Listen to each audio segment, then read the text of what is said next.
Hello friends, स्वागत है आपका हमारे मूवी एक्सप्लेन के इस यूट्यूब चैनल पर।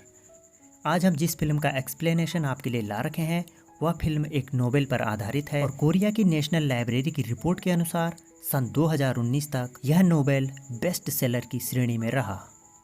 इस कहानी में एक महिला के जीवन संघर्ष को दिखाया गया है कि किस तरह से वह अपने परिवार और अपने जॉब में समायोजन नहीं कर पाती है और लोगों की बातों को सुनते हुए, समाज की बातों को सुनते हुए अपने निर्णयों को बदलती जाती है और जिससे उसके जीवन में लगातार जटिलता बनती जाती है। तो अगले 10 मिनट में देखिए अपने जीवन की परेशानियों से जूझती हुई एक महिला के जीवन संघर्ष की कहानी।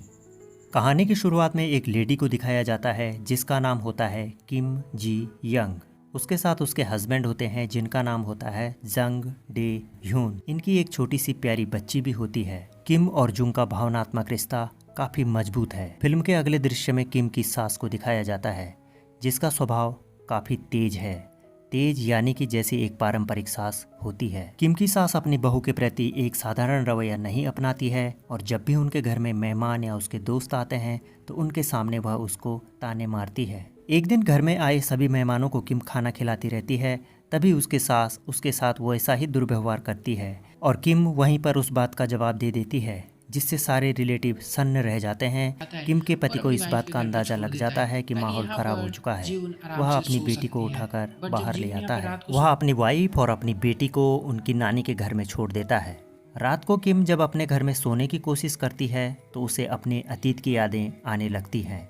वह सोचती है कि उसकी माँ को भी उनकी सास इसी तरह से टॉर्चर किया करती थी और ऐसा लग रहा है जैसे कि यह साइकिल लगातार चलता रहेगा। अगले दिन किम का हस्बैंड उससे कहता है कि तुम्हें चेकअप कराने के लिए डॉक्टर के पास जाना चाहिए क्योंकि जब से तुम्हारा बेबी हुआ है तुम चिड़चिड़ी सी हो गई हो। किम हमेशा यही सोचती थी कि जब उसका बेबी बड़ा हो जाएगा वह फिर से वर्किंग वुमेन बन जाएगी। इसके बाद कुछ देर के लिए यहाँ से कहानी फ्लैशबैक में जाती है और किम को ऑफिस में दिखाया जाता है। उस कंपनी में जहाँ की किम काम किया करती थी वहाँ पर एक रूल था कि शादीशुदा लड़कियों को कभी भी प्रमोशन नहीं दिया जाता था क्योंकि कंपनी के डायरेक्टर का ये मानना था कि जो लड़कियां शादीशुदा होती हैं वे अधिक जिम्मेदारी अपने बच्चों की निभाती हैं और कंपनी की तरफ ज़्यादा ध्यान नहीं दे पाती हैं। साथ ही वे कभी भी नौकरी छोड़ सकती है, इसलिए उनका प्रमोशन होना आवश्यक नहीं है। फिर किम अपनी कंपनी के चीफ के बारे में सोचती है जो कि एक लेडी थी और शादीशुदा थी, लेकिन शादी होने के बाद भी वह अपने बच्चों की जिम्मेदारी और कंपनी की जिम्मेदारी अच्छे ढंग से निभा रही थी। ऑफिस में किम को अपनी सहेलियों के साथ हंसी मजाक करते हुए भी दिखाया जाता है। किम भी अपनी जिंदगी को पहले जैसा बिताना चाहती है, एक माँ बनकर कंपनी में काम करते हुए। इसके बाद वहाँ उसकी एक सहेली उसे बताती है कि उसका प्रमोशन हो गया है और उसकी चीफ ने अब खुद की एक कंपनी खोल ली है। इसके बाद किम भी सोचती है कि क्यों ना मैं उस कंपनी को ज्वाइन करूं, फिर से अपना पुराना करियर शुरू करूं। इसके बाद कहानी के अगले दृश्य में किम के हस्बैंड को दिखाया जाता है जो कि अपने ऑफिस के दोस्तों के साथ बातचीत करते हुए किम की बातें करता है। वे उसका मजाक बनाते हैं और इस वजह से उनमें आपस में झगड़ा हो जाता है। इसके बाद रात को घर में आकर के ड्रिंक करता है। किम जब उसे अपनी जॉब की बात बताती है तो वह किम पर बहुत गुस्सा करता है और इस वजह से वहाँ पर माहौल काफ़ी ख़राब हो जाता है। किम को रात भर नींद नहीं आ रही होती है और उसका हस्बैंड भी इस बात से परेशान रहता है कि मैंने उसे आज डांट दिया। इसके बाद वह अपनी बीवी के पास जाता है और उससे बात करता है, लेकिन किम के शरीर में ऐसा लगता है जैसे किसी दूसरे की आत्मा घुस गई हो और इसके बाद वह अपने पति को समझाने लगती है कि किम को आगे बढ़ने दो, उसके रास्ते को मत रोको, उसको अपना करियर चुनने दो। इसके बाद वह अपनी पत्नी को कहता है कि तुम्हें डॉक्टर के पास जाना चाहिए। वह कुछ देर डॉक्टर के कैबिन के बाहर बैठती है और फिर बिना चेकअप कराए ही वापस लौट आती है। अगले दिन किम अपने ऑफिस के दोस्तों से मिलती है और उसकी एक दोस्त उसे बताती है कि हमारे ऑफिस के वॉशरूम में एक सिक्योरिटी गार्ड ने एक हिडन कैमरा लगा रखा था जिससे वह सारी फीमेल स्टाफ को वहां से देखा करता था। यह बात किम को बिल्कुल भी अच्छी नहीं लगती। इसके बाद जब वह घर जाती है तो अपने अतीत को याद करती है और वह याद करती है कि जब वह एक बार स्कूल से आ रही थी तो उसके साथ किसी लड़के ने बदतमीजी की थी। जब उसने यह बात अपने पिताजी को बताई थी तो उसके पिताजी ने भी उसे ही डांटा था कि तुम्हें ठीक समय से घर पहुंच जाना चाहिए था। कहानी के अगले दृश्य में किम के हस्बैंड को किम की माँ से बात करते हुए दिखाया जाता है। वह उन्हें बताता है कि किम की तबीयत ठीक नहीं है और वह परेशान रहती है। इसके बाद किम की माँ उसके लिए कुछ दवाइयाँ भेजती है। इसके बाद किम कुछ दिन के लिए अपनी माँ के घर में आ जाती है।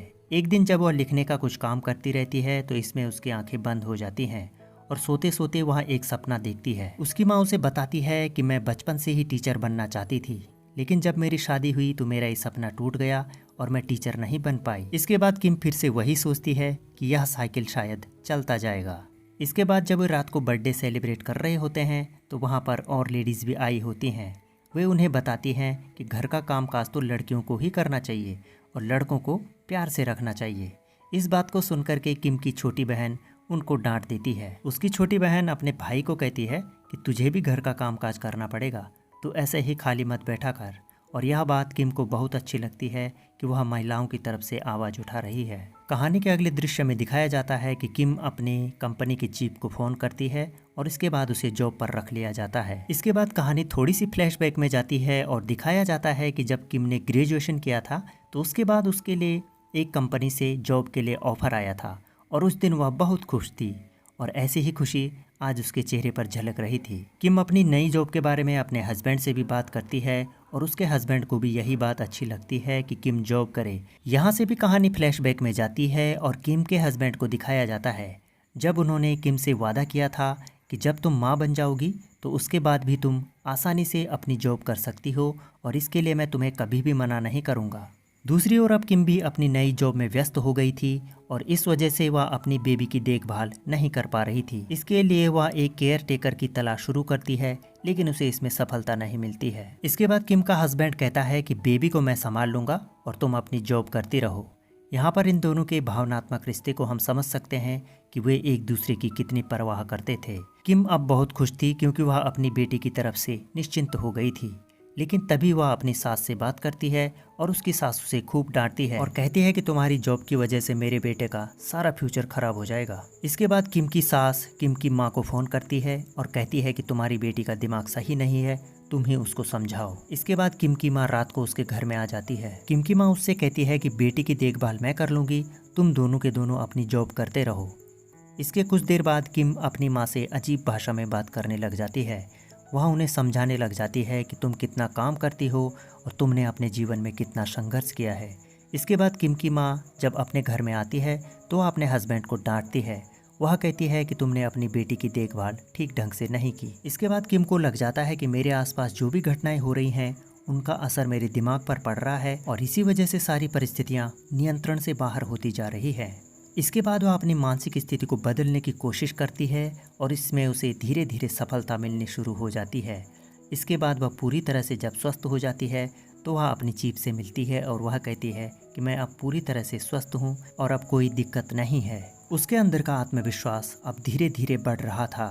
उसे बात करने का तरीका, लोगों से मिलने का तरीका और अनेक लोगों के सामने अपनी बातों को कहने का एक हौसला आ चुका था। कहानी के अंत में दिखाया जाता है कि किम के जीवन में जो भी प्रमुख घटनाएं हो रही थी उन्हें वह एक डायरी में लिखा करती थी और इस तरह से वह एक बहुत बड़ा उपन्यास बना लेती है और उसी उपन्यास की घटनाओं को अब तक हम इस फिल्म के माध्यम से देख रहे थे। कोरियन भाषा में बनी इस फिल्म की IMDb रेटिंग है 7.3 आउट ऑफ 10 और इसके डायरेक्टर हैं किम डो यंग।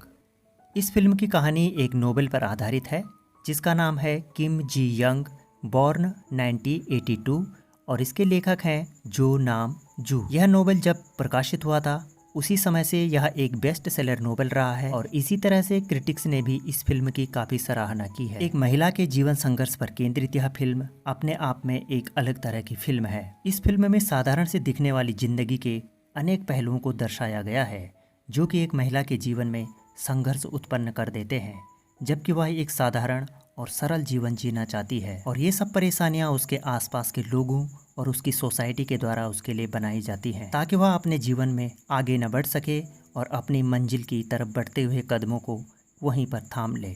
यदि हम दो टूक शब्दों में इस फिल्म की समीक्षा करें तो हम पाएंगे कि यह फिल्म हमें सिखाती है सुनो सबकी और करो अपने मन की। दूसरे की बातों को वहीं तक वैल्यू देना चाहिए जहाँ तक वे हमारे लिए अच्छी होती हैं।